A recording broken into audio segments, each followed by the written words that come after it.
Welcome to Land Academy. This is the Cash Flow from Land show, where we show you how to buy unwanted vacant land and sell it for more on the internet. I'm Steve Butala. I'm Jill DeWit. We are your hosts. With over 15,000 completed transactions, we are the experts in this niche land flipping business. We hold a drawing to win a free property every month. Enter to win by reviewing this show on iTunes and downloading our free ebook at landacademy.com. All right, let's get this show started. Hey, Steve Butala here for Land Academy. Welcome to our Cash Flow from Land show. In this episode, Jill and I talk about driving for dollars versus direct mail as a method of finding property owners who want to sell their property at a super reduced price so you can mark it up and sell it. Jill, I picked this topic because it makes you crazy. It does. That's a fact. Plus, I personally like when you're pretty when you're angry. Thank you. Like once a week, though. No more than that. Thank you. I don't like to get angry, so it's perfect. Hey, before we get into it, though, as always, let's take a question from a caller. Okay. I know who this person is, too. Michelle from Florida says... Michelle from Florida? He's a member. I know. He's a super successful member. What does he say? Okay, so this is a question that we had recently. I regularly buy property at the Florida tax auction every week. There's a Florida tax auction every week? Yes, there is. We'll fill you in a second. And I usually sell it every week or so.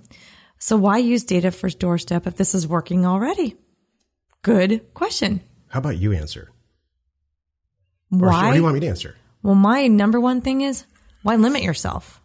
Number one. Do both. That's what I'm saying. Right. Don't stop what you're doing because it's working. Roll this in too, and broaden your reach or broaden your counties and get more deal flow.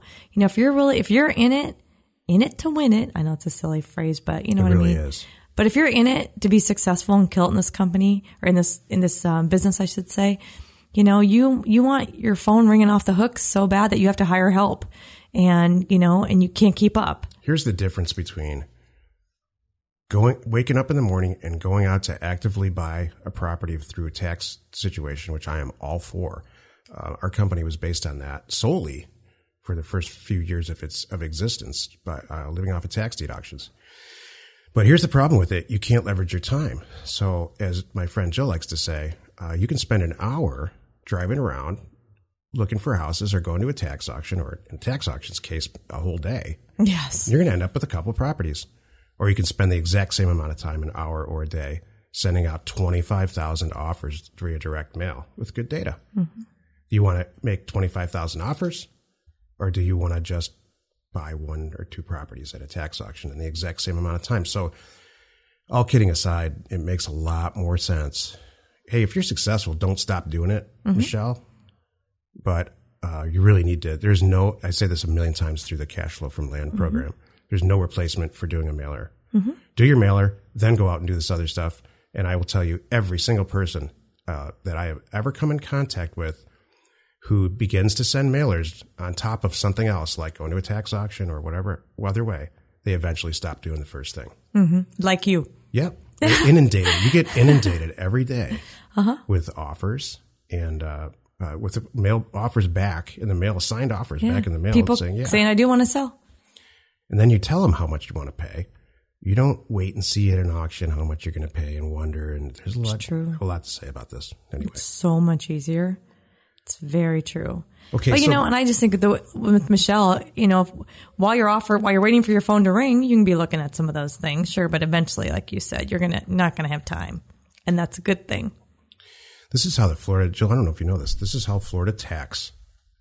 Yes, there's a weekly auction for tax deed property in Florida, and houses and everything are in there. What happens is Florida's a tax lien state. So when people stop paying their taxes, eventually the governing authority, usually the counties, they issue a tax lien. They put a lien on the property, and if you continually not pay, investors can buy the lien as an investment vehicle, and then they buy the lien. If there's $100 worth of back taxes, they buy the lien for $100. And then the owner of the property gets charged all these fees, and one of two things happens. They incur all these fees, and to get the property back in good standing, they have to pay all these fees and buy this lien back. It's expensive. in the end, the investor can make, a lot, up to 20%. Because if they don't do that, then the investor gets the property for the price of the lien. That's right. So, and then the other thing that can happen is the owner just says, forget it. I don't care. I never wanted the property anyway. I'm just going to walk away. In which case, the lien holder forecloses on it and owns the property. And it surprises a lot of people to tell you that these are two completely different camps. People that buy liens are like stock. They own stock. They want the paper. They want the return. They don't have anything to do with the property. Like a bank. Yeah.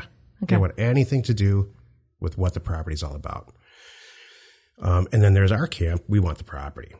So, and it's all statutory in every state. You have to follow the state statutes, but to the letter.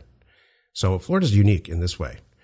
When it gets foreclosed on by that lien holder, by statutes, they have to offer it to the public as a tax deed sale. Okay. So you could incur all the expense of going through the foreclosure process. Actually, Florida is an administrative foreclosure. So believe it or not, Jill, Florida, the county people go through the foreclosure process. You don't have to hire an attorney or anything. They do it for you? And they call you and say, hey, your deed's ready, but we got to auction this thing off first just to see if anybody will pay more. Well, what happens? There's always someone who pays more. Right. Always. Right. And this is what Michelle does. He's the guy that wrecks it for everybody at the end. Which is, I have a lot of respect for that. I kind of like that. That's really good. Congratulations. So that's just a little side note about how the Florida tax lien and deed thing works. And I think it's a silly, awful law. But right. So guess what then? Let's say the guy who originally owned the property, right? He said, forget it. I never wanted it anyway. Right. If he owes $100 in taxes and it goes to the auction and Michelle pays $3,000 for it or $5,000, there's a $4,500 difference. Guess what happens? The owner gets it? It's called overages, tax overages. And who gets the owner gets it. Yeah, that's right. All he has to do is fill out a piece of paper and he gets it. And they don't even know that, I'm sure. So the net effect is, think about this. The owner sold his property and he didn't have to do anything. That's true. He gets a bunch of money. But he has to ask for it. There are people who make a living out of this. Got it. This is what they do. They just what we do. They make an offer. They buy a piece of property. They let it go back. They let the county and the lien people go crazy. Remember last show we were talking about a lazy entrepreneur. There's a good. You could be super business. lazy and win at this. Exactly. Buy it and just sit there. Yeah. I know people that are on bigger pockets make hundreds of thousands of dollars doing this exact thing. You talked about I know. It's on our radar to do an educational package.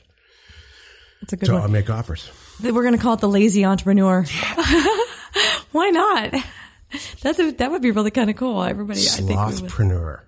Slothpreneur. Yeah, like merging two words like entrepreneur, sloth and entrepreneur. Slothpreneur.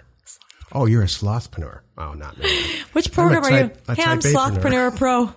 I'm a 100-mile-an-hour-preneur. My favorite is data to door stop. I still like that one. That's a crack up. Yeah. The program is data to door step. You might choose to use it as a door stop. What's this show about? Driving for dollars. Okay, back to that. Driving for dollars makes me crazy. I think it is probably the biggest waste of time that anyone can do to try to get out there and hand out 10 business cards and canvassing a neighborhood, hoping to meet someone that it's not even about them liking you too. Do they really want to sell? Are you going to canvass a neighborhood that no one ever, the only way they sell is when somebody passes on, and we know those neighborhoods, Paradise Valley. And so, you know what I mean? Funny story about that. Go ahead. But there's neighborhoods people just get in and they love them, and they, things change. It changes, but it's kind of silly. Some neighborhoods are easy to, there's a lot of movement, and some they're not, I think. And I just think doing the door to door thing is the dumbest use of your time. I mean, is that what they do? Yeah, they literally go door to door and then try to. Well, all the driving for dollars people that I've seen, they get in the car. Or that. They drive around and they look at the asset itself and say, oh, there's boards in the windows. There might be something there. Right. or that one's all painted and renovated. There's obviously no play there. Right. Let me tell you something about real estate. It has very little to do with the asset itself, right, and everything to do with how the deal is structured, how much financing is, what's going on with the paper. Paper. It's not the asset. Right. Well, assets are important when you're buying a house for yourself and your family. Mm-hmm. Then you want the wallpaper to look right and the foundation to be good and the roof's okay. Nobody uses wallpaper. As an investment, or maybe if you're an apartment guy too, that's important. But when you're flipping property or you're doing especially land or houses, you don't care about the asset. You just want to make it sure it's super cheap. And so that's not serious mistake number one. Mm-hmm. Well, or flaw, we should say. That's a flaw with driving for dollars. You know, the asset doesn't matter. It's the price. So you got to ask yourself this question. You're driving around in a neighborhood, all the houses, let's say in your subdivision, and all the houses are basically the same square footage, or at least you could reduce it down to a price per square footage. And let's say all the houses in a neighborhood are $100 a foot. Would you rather drive around and see who's got bullet holes in their window? Or would you rather write a letter or an offer to 13,000 people that live in that neighborhood saying, hey, I'm sure that if you're interested in selling this asset for $50 a square foot, and you want to check by Thursday, please sign this and send it back or call this number and we'll talk about it, and you'll be shocked and amazed. Mm-hmm. And how many people, what's a better use of your time? Bullet holes in the windows, or cutting to the chase, making an offer and finding 2 or 3 out of the mailer. You tell me. So if you're in your car right now listening to this, driving around, deciding how to find property. Oops. Freaking stop it. Yeah. Go get a Coke. You're wasting your time. Go back to the office. Take the rest of the day off. That's right. Go to landacademy.com and check out Data to Doorstep. We have every single tool you need, including all the education, to buy a house tomorrow for half. You're right. So that could be the end of the show right there. I know. Are you hungry? No, I have a question. What's with the bullet holes in the windows? Is that a Michigan thing? Yeah, probably. Detroit thing? You know, for some reason, Jill, a lot of the Driving for Dollars videos that I see on YouTube are really C and D neighborhoods. Oh, is that the point? Is that what they really are looking for? I don't know. I thought just boarded up or neglected or just something that it's abandoned. I guess abandoned in any way. And I say C and D only because that's how our federal government census works. When I look at census tracts, which is a smart way to, if you're going to do, Jill and I have a whole thing on the education thing on this. You pick out census tracts and you do use math, and it's not, believe me, if you're afraid of math, it's not hard. Jill and I show you how to do it step by step. How to buy houses for 50-60% of what you're going to wholesale them out for immediately. You're not going to even, we are to the point now where we don't go look at the houses. We have somebody go and take a picture. If you're new at this, I don't recommend that at all. You really should go look at it, but you can streamline it so that you're just buying it. You're buying an APN. That's what I call it. Assessor's parcel number on a piece of paper. I don't care. At 50% of what a house is worth in a well-chosen neighborhood, it could be a tear down and you're still going to win. Doesn't matter. Right. Yeah. I love that. And you're right. The people that I see they're almost getting hung up on the asset, which is the wrong thing too. That's a flaw. Because when I would watch those videos with you and they're driving it, they're like, oh, look what we could do with this. We could do that to it. We can make it pretty. We can do that. Stop, everyone. That's a great way to go bankrupt quickly. So leave the house flipping to the retail person, to the end user. Right. Leave that to the pros. Right. Leave that to the decorators and the contractors and people who love to do that for a living and who can charge for it. There are neighborhoods in Arizona and Scottsdale specifically where you'll look at a house, older neighborhoods where they're completely tore the thing down and they built a Frank Lloyd Wright gorgeous house and it's 4 times as expensive as the one right next to it, and people pay it and lenders lend on it. That is exactly what you do not want to buy and get involved in. Right. I agree. Maybe we could end the show here. No. There's so much I have to say about driving for dollars versus direct mail. I mean, the 8 hours of driving for dollars, and maybe my other big thing is just strictly numbers. Driving for dollars, just how inefficient. much? Are you going to walk, if you had a good day, you're going to come home with 10 properties that you're going to follow up on. And by the way, that's now going to take you how many days to follow up on? It's not there's probably 3 people in the universe who have come back with 10 properties. Thank you. So that's even I think high. a great that's too day high. is 1 a week. Right. And then, well, you got to follow up on them and see who owns it and what's even the situation and all that good stuff. Versus, I could have done this in, just an afternoon and had my letters in the mail. And I could have scoured the exact, based on the property information, map information, dream it up. You can put in all the parameters you want to get the exact properties you're interested in. Under 2,000 square feet. No debt, no mortgage. Yeah, that's one of the keys to this. And it's a well-kept secret among real estate pros. Mm-hmm. Don't send any mail out to people who have mortgages. Right. And how do you find that out? Exactly. Data to doorstep. Thank you. We have this product called Data to Doorstep, and you should check it out at Land Academy. It's awesome. Fatal flaw number 3 with driving for dollars. What will happen is you'll see a house that's boarded up and it fits all your criteria. You'll go down to the county. You'll find out who the owner is. You're going to call the owner or the agent or do some research on the internet. And what's going to happen? A lot of talking. Mm-hmm. Oh, what's going on, Sam, with this? Oh, you can't believe my grandmother died. We don't know what to do with this asset. We're in an argument with the husband. Do you want to have a conversation like that? I don't. Right. I don't want to talk at all. I don't want to negotiate the price. I want to send a letter to Sam telling him we're going to drop a bag of money off. Right. We're going to drop $50,000 off for this $100,000 house on Thursday. Right. And you can be done with your whole problem. Right. You will be shocked at how many people sign it and send it back and say, thank you, Jill, for solving this problem. Mm-hmm. We know what's interesting too in this scenario is just like our land purchases, you let them come to you. And there's a lot of people that have nice homes that aren't boarded up that want to sell for the right price. Yeah, because something's going on. They're retiring, they're downsizing, who knows? Yeah, you're going to get a nice property, not a yucky one too. I'm not being clear on this. By choosing properties by site, by choosing the asset, there's usually some flaw. Mm-hmm. The way that we do it, you're going to be, Jill and I have purchased commercial property where it's hundreds and hundreds of thousands of dollars by sending direct mail. And it was a mistake. Like they shouldn't have gotten the letter, but they signed it and sent it back.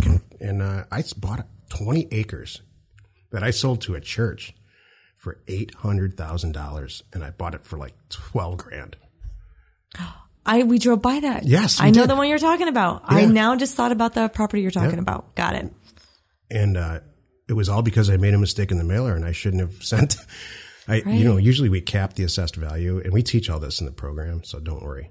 We cap the assessed value at a relatively lower amount because we don't, we don't want people to get an offer for $1,000 for a piece of property from us if the property's worth $7.2 million. Right, we're not going to do that. And there's a real simple way to do that, and we talk about it in our education program. Just cap the assessed value at whatever. Yep. Exactly. That's a whole other nice thing. So driving for dollars is very flawed. And I had no idea. This all came out because I did a blog and I posted it on Bigger Pockets. It was called Driving for Dollars Ding Dongs. I love it. And that's one of my favorites. It went viral. And I don't think it went viral because I think people were literally on the internet keyword searching how to go drive for dollars. They were looking at my blog to find out how to do it because it's great. Well, what's funny is before Land Academy, I didn't know how many people were still doing that. I thought that was a thing of the past. Me too. I thought before internet, there was a reason for it. That's what you had to do. There was no other way to get this information. Now I realize, what? There's no reason anybody should still be doing this. Fatal flaw number 4 with driving for dollars. And this is slightly off topic, but it's perfect. It's informative. Never buy a piece of property, investment property, that's for sale. Turn the computer off. Get out of the MLS. It's too late. Somebody else got there first. So, and never drive for dollars looking for real estate signs. Right. We have several people who are members who used to do that. Yeah. So there's a better way. If a property is listed with almost all exceptions It's not, they're in the mindset. The seller has already gone down the path and gone down the traditional real estate divestiture path, which is hire an agent. Then they market the property. They take 6 to 10%. And all those fees and costs are built into the price. So it's too much. You're paying too much. They're paying for pictures and all that good stuff because they're going for the retail price. We want the wholesale. You're way before that. You want to hit that seller with your offer the day that they say something like this to themselves. I really think about selling this house, man. I didn't know my brother-in-law, this was going to happen to him, and he needs some money, and I'd really like to help him out. And my wife's pushing me down. Oh my God, I just opened the mail. Right. Let's sell that piece of land. We can generate $5,000 off of that. Hey, honey, it's worth $25,000, but you want to just get $5,000 by Thursday? Tomorrow? Why not? Exactly. It's going to solve all of Uncle Nicky's problems. Hey, we've had it for that many years. We're not using it anyway. Jill gets calls like this, multiple calls a day. And you know what they say after that? Thank you so much. Thank you. And you know what she says? We're going to turn around and sell this for a lot more. And they say, thank you. I wish you the best. Yeah. Thank you. You solved their problem. The lady recently said, sending it with love from the family trust. We hope you guys do great with it. Make as much money as you can. I said, thank you. I solved a big problem for her. Is that going to happen with Drive with Dollars? Probably not. No. What's so funny? No, it's just funny. What's so funny? No, it isn't. I'm disagreeing with you. No. Jill, you are a crack up sometimes. Hey, join us in another episode where Jill and I discuss maybe driving for dollars, not. But we will discuss your all-important success in land investment and in life. If I sound disgusted, it's because I am.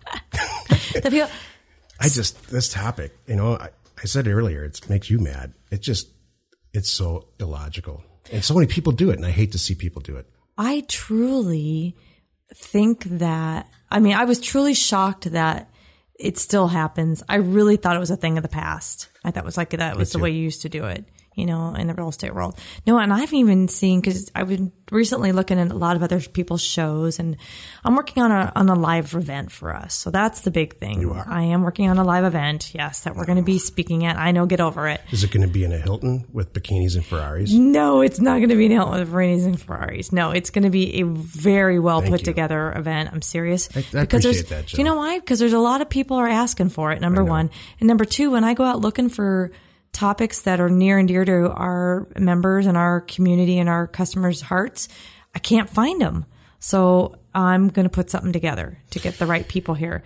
But I was looking at other shows and trying to see who else out there who I might want to invite to our event and has something valuable to bring. There are real estate podcast shows that are still talking about success with driving for dollars and how to do it right and taking cards, and I'm like, what the heck? Yeah. Oh, and what was my other one the other day? Their number one thing was Craigslist, postcards, and the yellow kind of letters that look handwritten. I'm like, oh my goodness. Are we still doing this, folks? That's from the 70s. I mean, come on. We're not. You can't trick somebody. There's no tricking someone. I say this in the package where we had a member who used to send fake foreclosure notices. That makes me mad. Me too. That makes me mad. I save those when I get those. I think that's mean and deceitful. So what you want to do is treat a property owner with respect. Just see if they're interested in sell the property for XYZ. If not, have a nice day. Right. And please keep this in the file when you get your taxes, because in 6 years, give us a call. Right. We get calls regularly. We're still going to be here. 2004 and 5. So that's another thing about driving for dollars. The day that you go out there, you drive one day and you do whatever that is, but then you have to start the day over again. Do it all over again. All the mail that we send out, it gets stuck in a file and people pass away. It's a fact of life. And their kids get to open that file and they're like, oh my gosh, I didn't even know that my dad had this land. And look at this offer. I can check this off my list if I call them and it's over. So you don't get any of that benefit No. We should top stock. Well, we should talk about. Do I sound mean and angry? No. But we should talk about. You brought up a good point. The right kind of direct mail, which is a whole nother show we should do. Yes. Because those scary, deceitful things, no one's going to hang on to that. You just gave them a heart attack. By the way, they opened it because they were about to pass out because you made it look like it's a county or it's a foreclosure or something. Right. So I just wrote it down. We'll do a show on that for sure. Thank you. That was a good. Let's go show. buy some property. We hold a drawing to win a free property every month. Enter to win by reviewing this show on iTunes and downloading our free ebook at landacademy.com. If you want to get involved or you need more information about our profitable, niche real estate operation, call 480-467-0359. You just might get Jill at the other end of the line. landacademy.com. You are not alone in your real estate ambition.